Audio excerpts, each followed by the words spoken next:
Good evening, ladies and gentlemen. Commodore welcomes you to Lincoln Center. My name is Bob Truckenbrode, Vice President of Marketing for Commodore. And I will be your host for what promises to be a very exciting exhibition. For tonight is the world premiere of Amiga.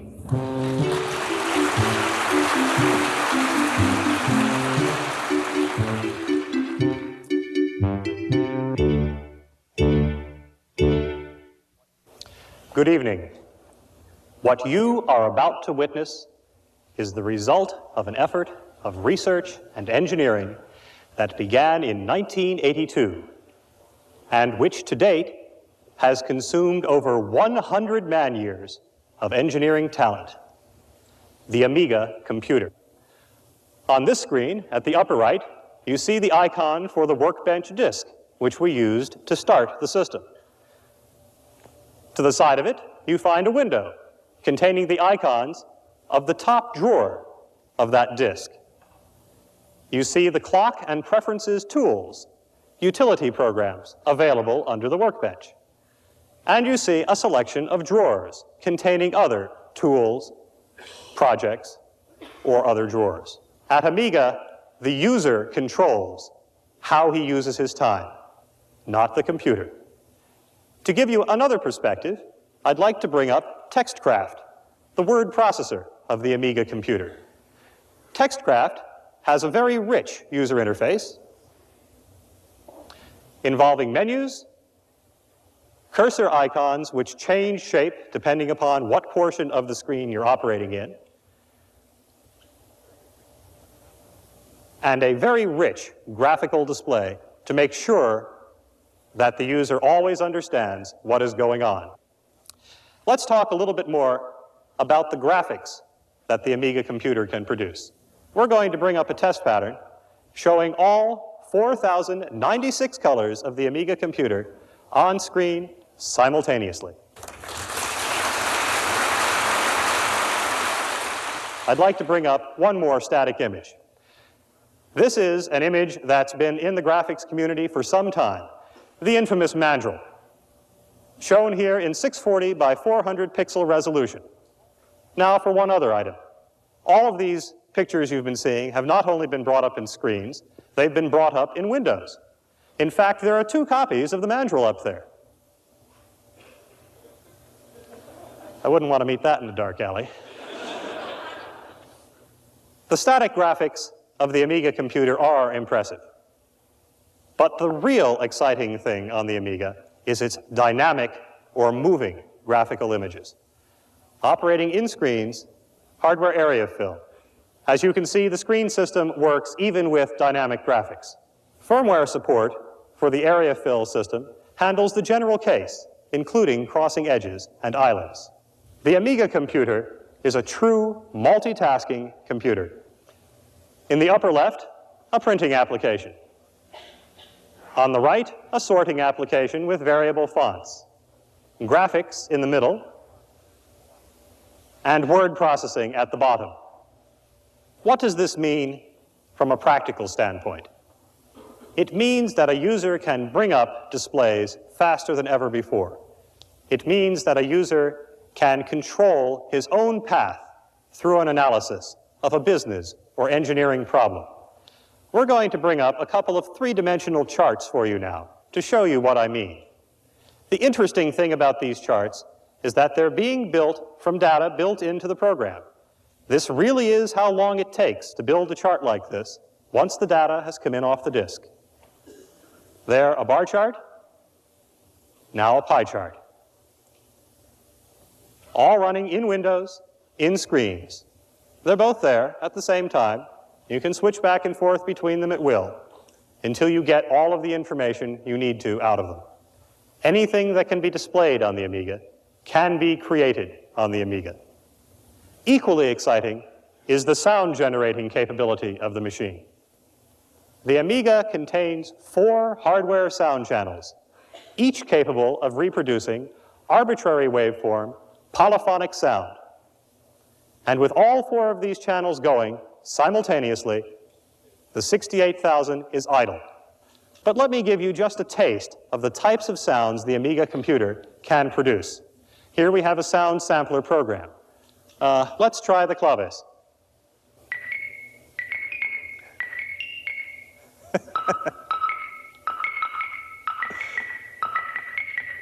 The bass capabilities of the Amiga computer exceed the reproduction capabilities of most people's stereos. This is best demonstrated with a percussion sound, like the tom-tom.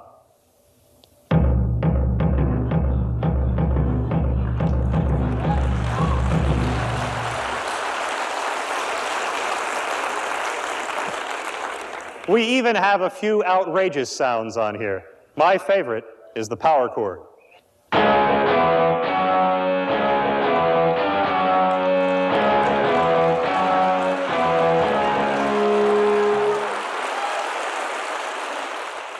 The sound system of the Amiga computer is capable of generating many more sounds than those you just heard.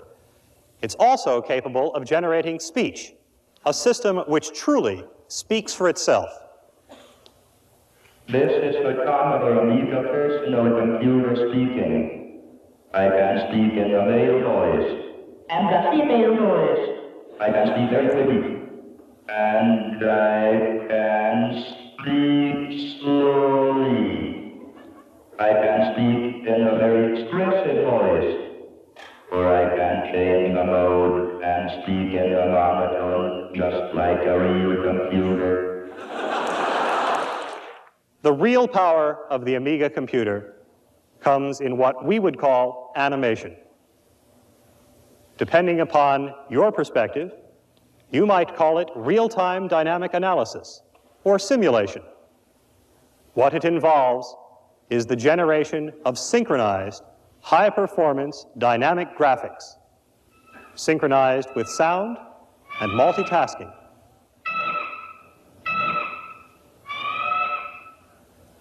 I'd like to bring up one more animation now. This one, Robo City. There's quite a lot going on in this image. If you look at the right times, you'll see animation on top of animation on top of animation with correct saving and restoring of the background. You see multitasking going on here. The fire hydrant and the dog that don't like each other are separate tasks doing a proximity check. Again, all written on top of the standard support routines, given away with every Amiga computer. You know, it's hard. It's hard to be innovative in an industry which has been dominated by one technology for so long. We at Commodore Amiga knew that to do this, we would have to be at least an order of magnitude better than anything anyone had ever seen. We've done that. And then we decided, why stop there? Why not include that older technology in what we had already done? And so we did that too. The result is this: the emulator, which turns your Amiga computer into an IBM personal computer.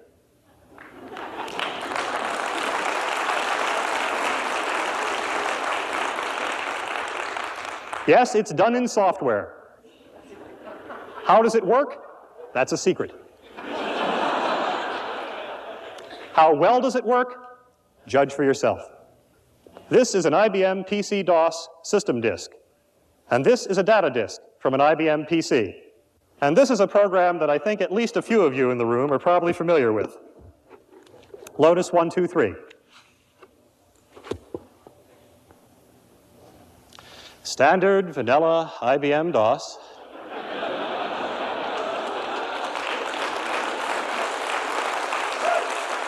At this point, we'll swap in the Lotus system disk and switch over to Lotus.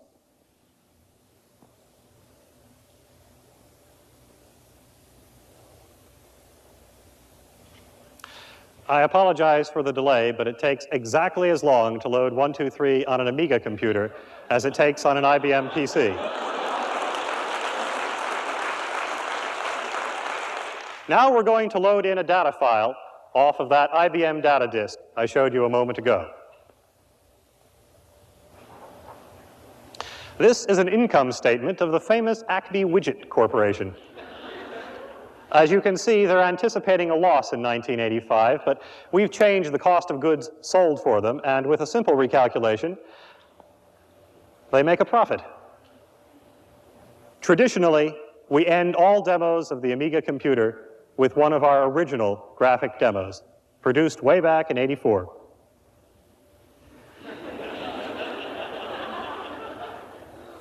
It's an old standby, but still one of my favorites. In living color, on multiple screens, follow the bouncing ball.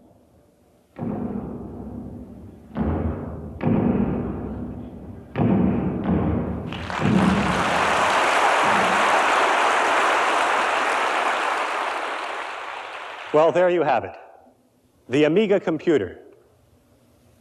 We've lived our dream and seen it come to life. Now it's your turn. What will you do with the Amiga computer? Thank you.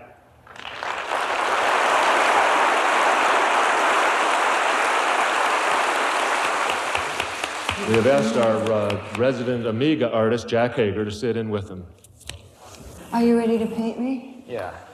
Ladies and gentlemen, I'm here tonight to help assist Andy do his first computer portrait using the Amiga computer. First off, Andy is going to take a digital snapshot of Debbie, which is running on this system, and you can see the image up there on that screen. And we just select the image, and it comes down. You found it to be very spontaneous, haven't you? Yeah, it's great. It's such a great thing. What more can you say? Well, I can there's say a lot of things. Oh, that looks very good. So now we'll do the hair.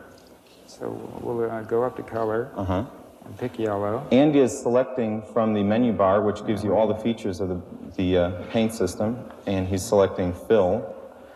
And this is a slow version of the fill, just so you can see how Andy decides to work.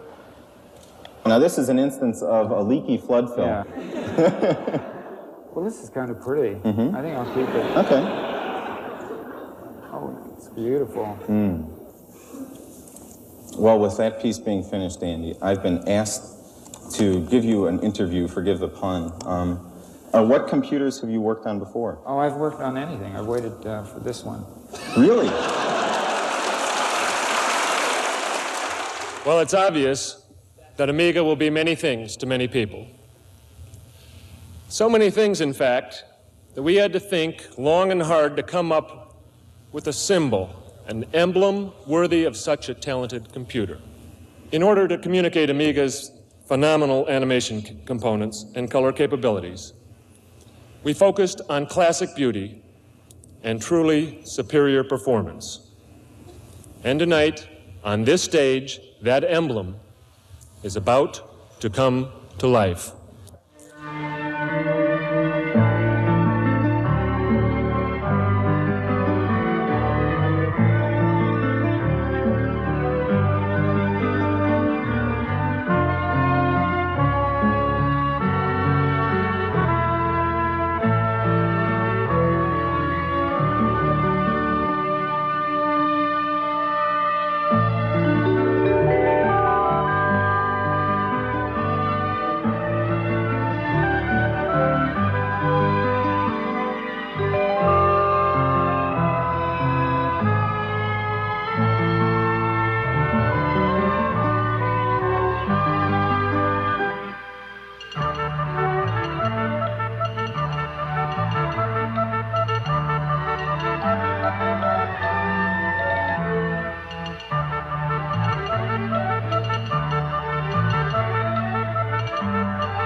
extraordinaire.